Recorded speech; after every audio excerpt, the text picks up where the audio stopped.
Blood rushed to Rowan Hart's ears as he stood outside the dazzling golden gates of the Van Hout estate, clutching a wrinkled tie he didn't know how to fasten. Minutes earlier, he had been wiping tables in a cheap cafe, worrying about how to afford his son's school uniform, when a black Rolls-Royce pulled up and the woman who stepped out told him to get in.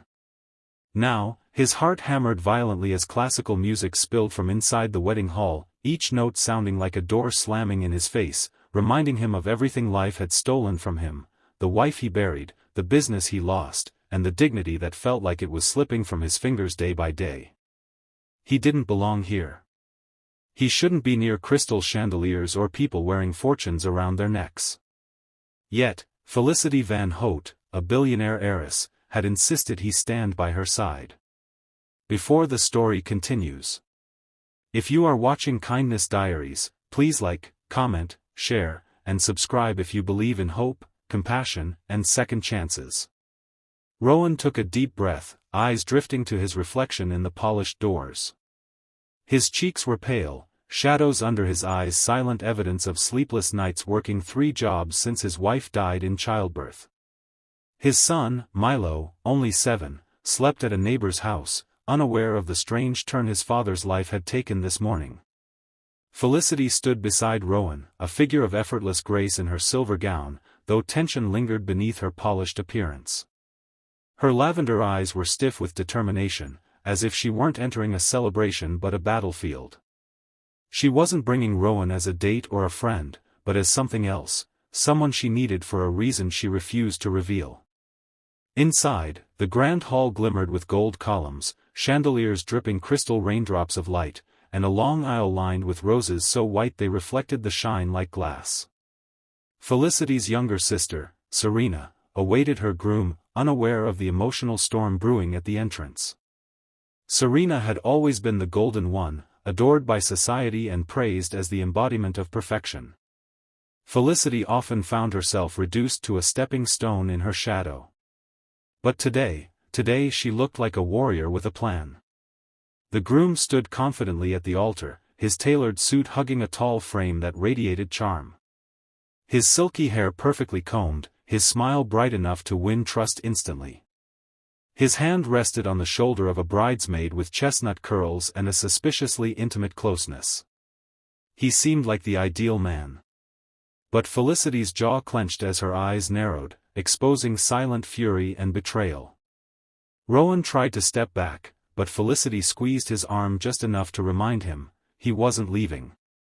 Her whisper was cold yet oddly comforting. She told Rowan he had once unknowingly saved her. His cafe job had brought him into her life when she collapsed from exhaustion months ago. He refused her money after helping her, calling her a person before a billionaire. That selfless moment, she said, was why he was here, because she trusted his character more than her entire family's combined. Rowan's breath grew shallow as the music changed, signaling an important moment. People turned. Eyes questioned. Curious murmurs spread. Why did Felicity bring a nobody to the most elite wedding of the year? He wanted to run. But then his eyes scanned the room. He found faces, strangers with elegance sewn into their bones, but none looked as grounded, as real, as Felicity in that moment. Her resolve seemed to spill into him, filling him with courage he couldn't explain. The ceremony began. Serena floated down the aisle like a white dove in sunlight. Her bright smile, soft blush, and tender excitement were pure magic, so innocent that Rowan's chest tightened with guilt. The groom reached out for her hands with captivating tenderness. A scene picture perfect.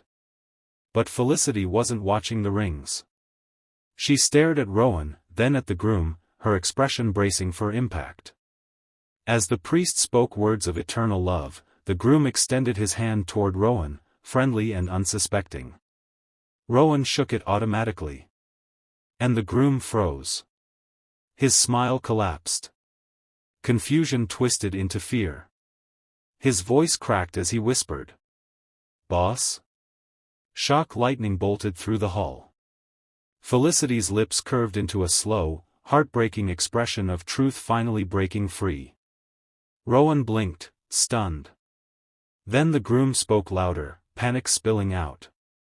He recognized Rowan as the owner of a construction startup he had bankrupted out of selfish greed 3 years ago. Rowan, betrayed and financially destroyed, had spent years thinking his downfall was fate. Now the face behind his suffering stood exposed, not a stranger, not fate, Serena's perfect groom. Gasps rippled across the wedding guests. Serena stepped backward, confusion sharpening into terror. She looked between her fiancé and Rowan, attempting to process who the real villain was in this grand fairy tale. Felicity stood behind Rowan like a shield made of steel and fire. She had discovered the truth during business negotiations, how the groom stole Rowan's business patents, how he bribed inspectors to shut down Rowan's company, how he ruined a hard-working father's life simply to eliminate competition. The hall's glamour faded into a battlefield atmospherically tense. Rowan felt both vindication and heartbreak. Justice should have tasted sweet, yet his soul trembled. Serena's voice began to break as betrayal drenched her expression with grief stronger than any love she once held. She wasn't angry at Rowan, she was shattered by the man she was about to marry. Rowan's memories returned, his wife's tears over mounting bills, the day he sold her wedding ring for Milo's medication, the night she died thinking they had failed. Bitterness surged, but he held back. He didn't want revenge. He wanted truth to breathe. Serena ripped the groom's hand away from hers, the flowers shaking violently. Her heart seemed to collapse in plain sight. Felicity's gaze softened, and she stepped to her sister's side, catching her before she fell. For the first time, the perfect groom's mask shattered into humility and guilt, but no apology could reverse years of pain. Rowan could see it in his eyes, fear not for legality or wealth, but for the trust he had carelessly destroyed. The wedding was over. People left in whispers and angry footsteps. The hall felt colder now. Serena cried quietly, Felicity hugging her as if holding together the pieces of a soul. Rowan looked at the golden room that had once seemed unreachable. Now he wished he had never stepped inside. But Felicity approached him with sincerity glowing beneath her elegance. She told him he wasn't a cautionary tale, he was a survivor. And she wanted to help him rebuild, not out of pity, but gratitude. His integrity had saved her from a life underneath a liar.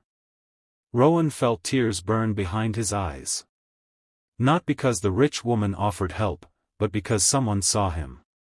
Fully. Finally. If this story touched your heart, please support it with a like, comment, and share to reach more beautiful souls who believe in justice, humanity, and the strength of everyday heroes. Before the final moment, please comment below, what would you do if you discovered the person you loved had betrayed someone so deeply? Serena lifted her face, fragile yet brave, and thanked Rowan for giving her truth instead of a fairy tale wrapped in lies. She vowed to rebuild her life with honesty, just like he would rebuild his with dignity. As Rowan stepped outside into the daylight, the air felt lighter. The gates no longer looked like they guarded a world he didn't belong to. Felicity walked with him toward the car, a silent promise forming between two souls who had been wounded by the same villain but healed by a shared courage to confront him. When Rowan thought of his son waiting at home, he knew he would be returning with more than hope, he would be returning with a future. The story closes here, not with a kiss nor a dramatic declaration, but with something far more powerful, two people discovering that the most valuable wealth on earth is truth, kindness, and the bravery to stand up when life tries to force you down.